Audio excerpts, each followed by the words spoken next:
Hello, and thanks for joining me on this episode of Simply Saturday, where I get to show you a card that is fast and easy to make. My name is Julie, and this is Stamp with Julie Baum. I'm very excited to show you the card for today. When I was preparing for this video, I wasn't entirely sure what direction I was heading, but I did have something in mind. So let's work together and I will show you how this came out. I'm using the Decorated with Happiness stamp set. Really, we're only using 2 stamps in it, which lends to this going together very quickly. We're going to use this one, Wishing You a Season Decorated with Happiness and Wonder, and this ornament. All right. We're also using some paper. This paper is from Painted Christmas 12 by 12 Designer Series paper. I love this particular pattern. So this is what we're going to do. We're going to start with a card base that is 8.5 by 5.5, and I've scored it down the center at 4 1/4. So this is going to be our card base, and for today's card, it's going to open this way. Then I have a piece of white cardstock that's 4 inches by 5 1/4. This is going to be the inside panel. All right, then you're going to start with a piece of your Designer Series paper, and you have a choice to make. You're either going to cut a piece that is 4 1/4 by 5 inches. This piece has already been cut on the diagonal. So for just a second, you have to imagine that it is a full rectangle, okay? So 4 1/4 by 5.5. That is one option, and we're going to cut a center diagonal cut. I'll show you how to do that. Or option 2, which is the one I'm going to do for you right now on camera, is you're going to start with a rectangle that is smaller than this one. This is 4 inches by 5 1/4. So at the end, I'm going to show you the final product of each way, but this is the one I'm going to show you right now. So a piece of Designer Series paper, 4 inches by 5 1/4. Then what happens is you're just going to take your paper trimmer. I guess I could have had a piece here that wasn't cut yet to show you, but I was just eager to get going. All right, so you're going to take your rectangle of Designer Series paper, and you're going to lay it in your trimmer, putting this corner right at the cutting track, okay, right here, and this corner also lined up in the track. That way, when you do your cut, you're going to end up with these 2 pieces. You've got 2 triangles, okay? So really, you could make 2 cards out of 1 cut. All right. So I'm going to take my base. This is Soft Succulent. And I'm going to take my Designer Series paper, and this is going to go right in the corner like so. Now, if you had used the larger size paper, then this would go all the way to the corner. It would meet up on the very edges of the paper, and it would go all the way to that corner. Okay, so I will show you one like that. But on this one, I cut it down. It almost seemed easier to not have to have it line up on all 3 edges so perfectly. So I went with this and decided this would be the one I would show you on camera. All right, so I am going to line it up at the corner, leaving a small margin, and going up this side, also leaving a small margin. And then it doesn't quite go to the corner, which I'm happy with, and it doesn't quite go to the corner here, but you definitely have that illusion of a diagonal card, right? All right, so that's that. We're going to put our white piece on the inside, one quick stamp with that, and this is where that ornament stamp comes in. I'm using Real Red ink, and just going to have it drop down from the right side from the top, at the right side from the top, like so. Okay, that's done. Then I'm going to take a scrap of white cardstock. You know what? Let's put this inside so we can just move it out of the way.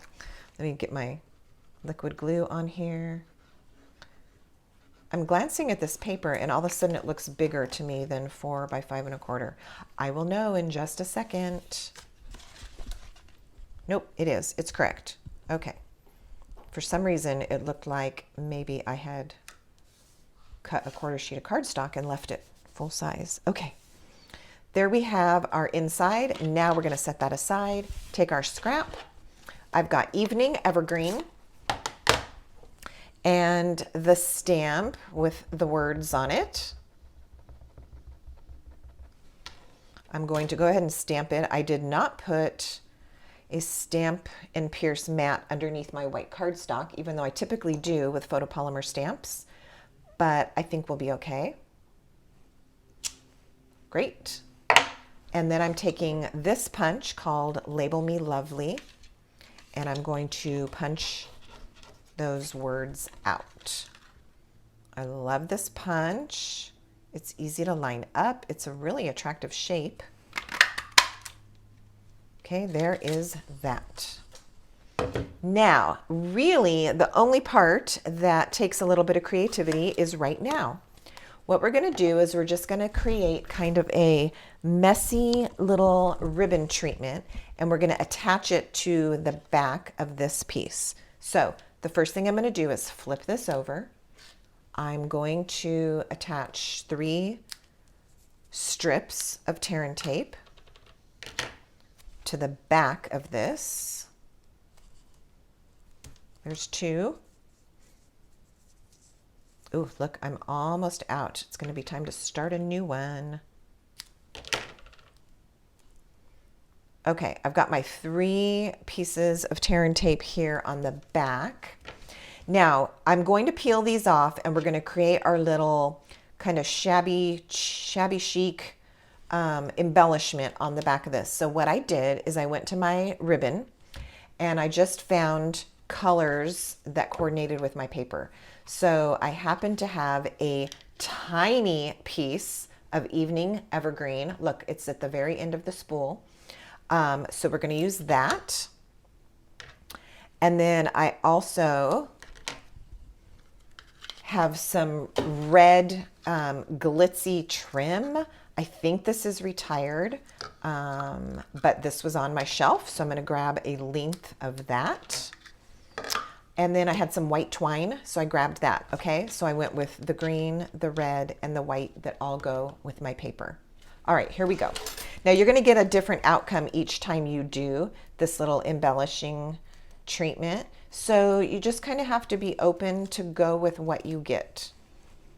So I'm going to start with my green ribbon, and I'm going to keep in mind that this, once I flip this upside down, this is going to be my top. So now this is my top, okay? So with my ribbon, I'm going to, I just want a couple of little loops. Let's see if I can get 2. This was a tiny piece of ribbon that I had left over, but I might be able to get 2 loops. Ooh, barely. Okay.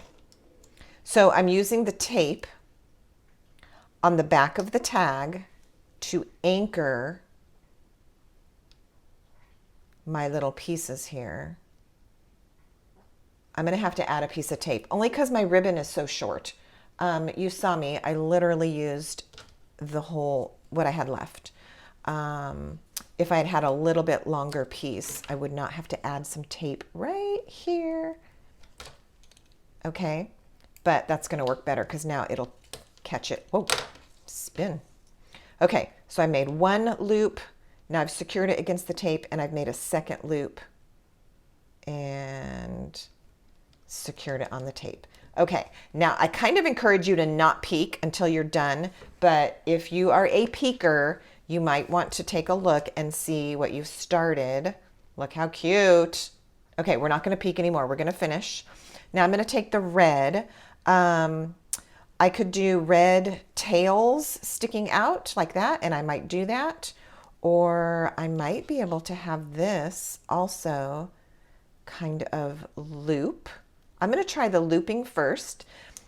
The brilliant part of this is if you don't like it, you just pull it off the tape and change it and do something different. All right, it's wanting to coil, so I'm going to let it coil. And then I'm actually going to let the straight end peek out over there. We're going to go with that, okay? And now let's take our twine. You could do the same method with the twine, or take your twine, wrap it around 2 or 3 fingers, and then you're going to kind of use that little messy nest of twine and get it in place.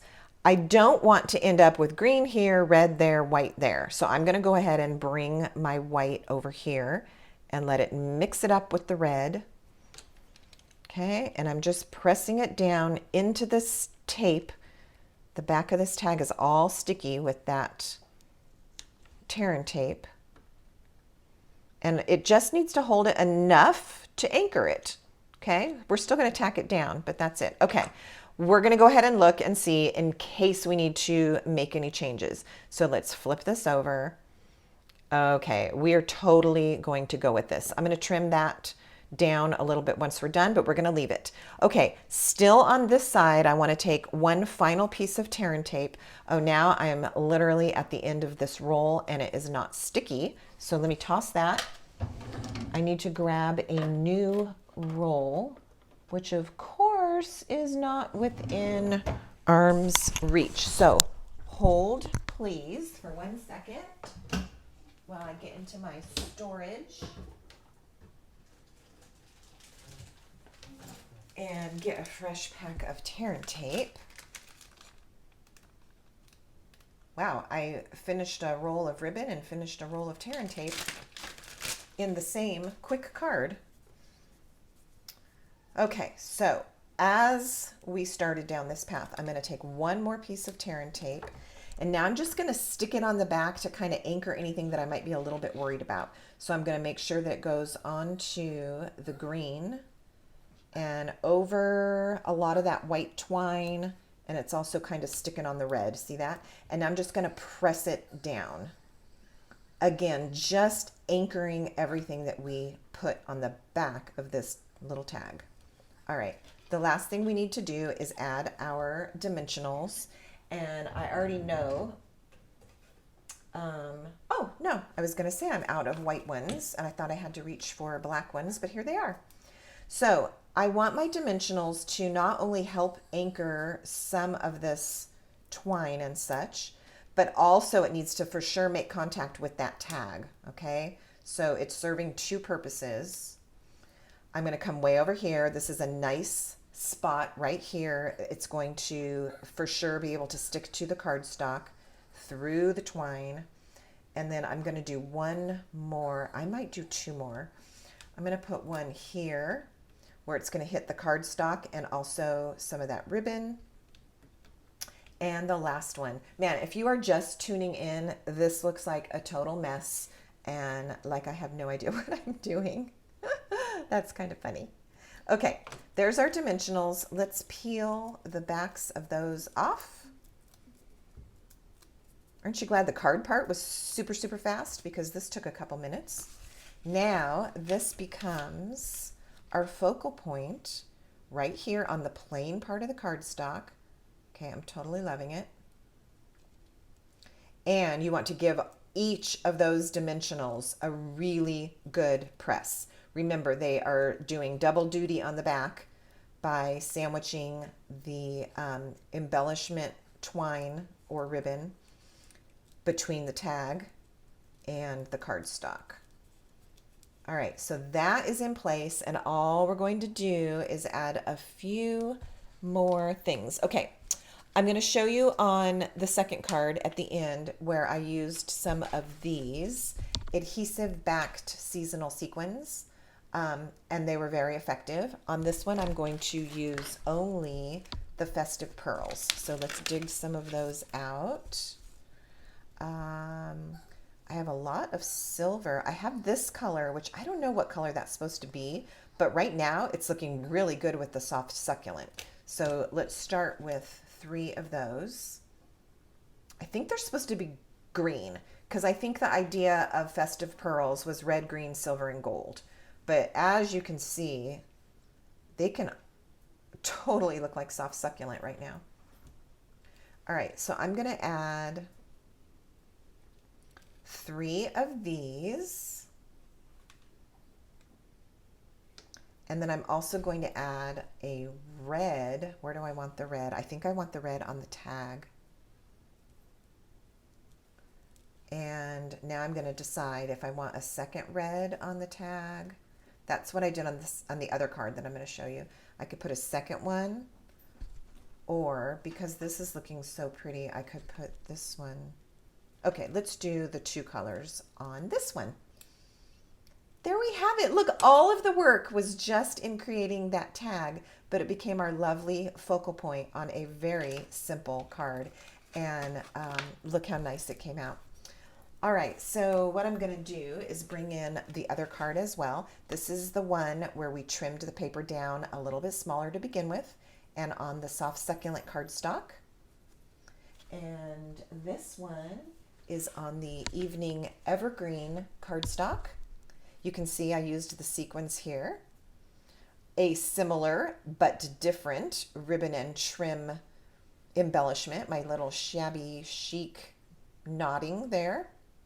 And the inside is the same. So there you have it. A quick card. Grab some designer series paper, trim it on the diagonal, add it to a card front, and then embellish it up. I'm so glad that you joined me today. Please do remember to open the description box below this video, where I always put lots of great information for you. There will also be a host code there in case you are ordering any product this month. I also want to mention that we are getting close to the July to December catalog coming to an end. So if there are products in there, you do want to make sure that you place your order before those retire. And I will see you for some fun and stamping next Saturday on Simply Saturday. Thanks for watching. Happy stamping.